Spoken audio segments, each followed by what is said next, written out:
रामधारी गुप्ता उच्च गति अभ्यास प्रतिलेखन संख्या 17 व 18 गति 80 शब्द प्रति मिनट। Be ready 3, 2, 1 start. उपाध्यक्ष महोदय, मैं समझता हूँ कि अब तक इस वैदेशिक नीति पर न केवल इस ओर के सदस्यों ने ही बल्कि दूसरी ओर के सदस्यों ने भी प्रधानमंत्री जी को धन्यवाद दिया है। इसलिए मैं अपनी तरफ से धन्यवाद देकर उनका बोझ बढ़ाना नहीं चाहता। पैरा, इसमें कोई संदेह नहीं कि इस सदन के सभी सदस्य, चाहे वे किसी भी पार्टी से संबंध रखते हो, इस बात से पूरे सहमत हैं कि हमारी विदेशी नीति ने संसार में हमारा सिर ऊंचा उठा दिया है। हमने पंचशील के सिद्धांत को संसार के सामने रखा है। यदि हम उसके आधारभूत सिद्धांत का बड़ा काम किया है, वह यह है कि हमने तनाव को कम करने का प्रयत्न किया है। पैरा, जिस समय हमने नई नई स्वतंत्रता प्राप्त की तो हमारे सामने बहुत से प्रश्न थे।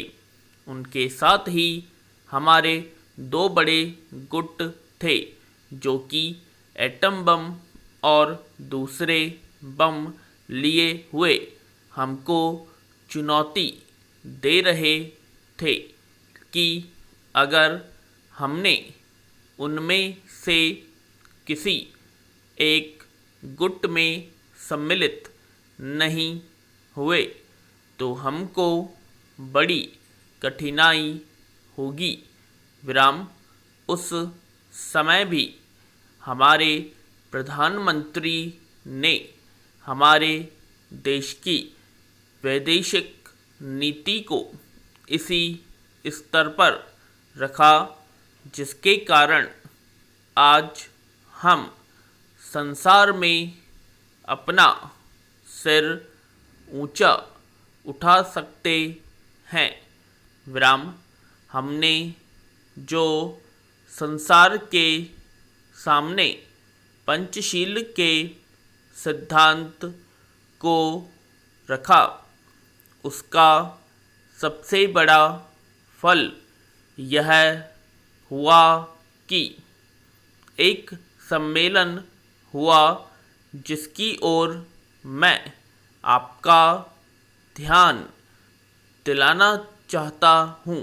विराम, इस सम्मेलन में बड़े उत्साह के साथ संसार के 29 राष्ट्रों ने, जो कि एशिया और अफ्रीका से संबंध रखते थे, यह घोषणा की कि संसार में तनाव कम करना चाहते हैं और साथ ही हम यह चाहते हैं कि संसार में जो विभिन्न सामाजिक और आर्थिक नीतियां हैं वे साथ साथ चल सके।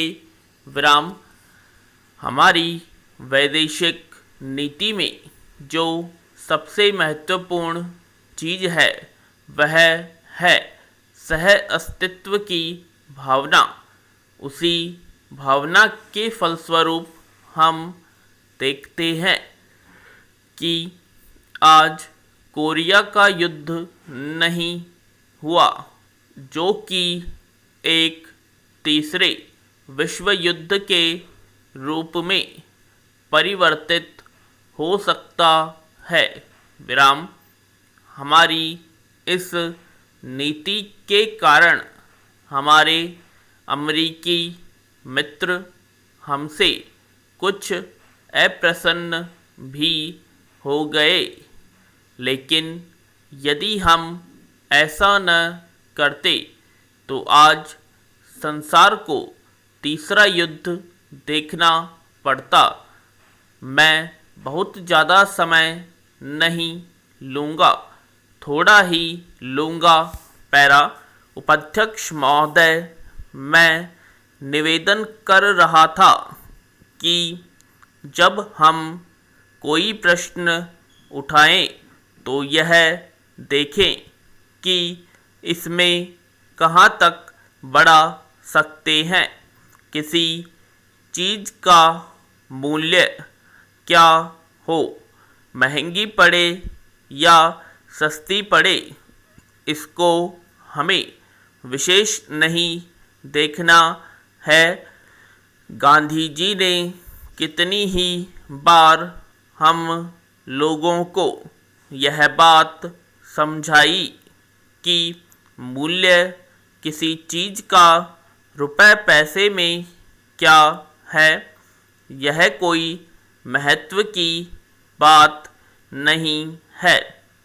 आप जानते होंगे कि एक वस्तु की हमारे देश में बहुत सस्ती मिलती है, वही वस्तु दूसरे देश में महंगी मिलती है। पैरा इतना निवेदन करने के बाद अब मैं श्रम विभाग की जो रिपोर्ट है उसकी एक मद की ओर तुरंत आ जाता हूँ। जैसा कि पहले मैंने कहा, मैं समझता हूँ कि हमारे इस श्रम विभाग का महत्व दिन प्रतिदिन बढ़ेगा। बहुत से प्रश्न हैं जिनकी तरफ आपका ध्यान भी नहीं है, उन प्रश्नों को आपको लेना पड़ेगा। आज आपका श्रम विभाग अधिकतर औद्योगिक श्रमिकों की ओर ध्यान दे रहा है। अभी हमारे माननीय सदस्य ने जो खेतीहर मजदूरों की दशा सुधारने की ओर भी आपका ध्यान दिलाया था और बतलाया था कि आज उनकी कैसी खराब हालत हो रही है। मैं उनसे पूरी तरह सहमत हूँ। हमारी सरकार का ध्यान देहाती श्रमिकों की ओर नहीं गया है, उनकी बड़ी बुरी हालत है। आपने उनकी दशा सुधारने के लिए क्या किया है? मैं पूछना चाहता हूँ कि जो लाखों और करोड़ों आदमी देहातों में बेकार बैठे हुए हैं, उनको मजदूरी और काम दिलाने के लिए आप क्या कर रहे हैं? करीब 7 लाख आदमी नौकरियों के लिए प्रार्थी हैं। जैसा कि रिपोर्ट में लिखा है, इनके अतिरिक्त कितने ही लाखों और करोड़ों आदमी देहातों में बेकार बैठे हुए हैं। कितने ही आधी बेकारी की हालत में है और श्रम विभाग उन बेकारों और बेकारी वालों की संख्या पता लगाने में असमर्थ है। उनकी संख्या हमको कहीं नहीं मिलती। मेरा निवेदन यह है कि हमारे देश में बेकारी बहुत अधिक है। जितना अधिक हम बेकारी को दूर कर सके, उतना ही अधिक हम अपने देश और समाज को सुखी बनाएंगे। इस कार्य में आपका और आपके विभाग का दायित्व बहुत अधिक है। जो भी नया काम आरंभ होता है उसका दायित्व श्रम विभाग पर रहता है। धन जनता की भलाई के लिए खर्च होना चाहिए। पूर्ण विराम।